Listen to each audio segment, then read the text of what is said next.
Sentra Penegak Hukum Terpadu atau Gakumdu Pinrang Sulawesi Selatan telah menetapkan 2 ASN sekaligus pejabat sebagai tersangka usai kedapatan memfollow akun media sosial salah satu paslon di Pilkada 2024. Mereka adalah Kepala Dinas atau Kadis Tanaman Pangan dan Hortikultura Pinrang, Andi Sinapati Rudi, dan Lurah Kasa Rudi Hartono. Namun hingga kini keduanya belum ditahan. Kapolres Pinrang AKBP Andiko Wicaksono mengatakan penetapan Andi Sinapati Rudi dan Rudi Hartono sebagai tersangka sudah sesuai dengan pasal pidana pemilu dengan ancaman hukuman 6 bulan penjara.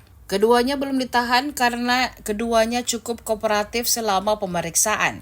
Andiko juga mengungkapkan dalam pasal yang dikenakan tersebut memang di bawah 5 tahun. Dia pun menambahkan kasus tersebut masih dalam tahapan proses BAP. Menurutnya, batas waktu penyelesaian kasus pidana pemilu itu selama 14 hari. Sebelumnya diberitakan Kadis Tanaman Pangan dan Hortikultura Pinrang Andi Sinapati Rudi ditetapkan sebagai tersangka bersama Lurah Kasa Rudi Hartono. Kadis Tanaman Pangan dan Hortikultura Pinrang Andi Sinapati Rudi mengatakan belum mengetahui dirinya ditetapkan sebagai tersangka. Andi Sinapati menjelaskan dirinya mengikuti akun medsos salah satu paslon bernama Sahabat Iwan Sudirman sejak April 2024 lalu. Pada saat itu akun tersebut bernama Sahabat Iwan. Menurutnya dia hanya mengikuti kembali atau fallback setelah akun tersebut memfollow akun Instagramnya.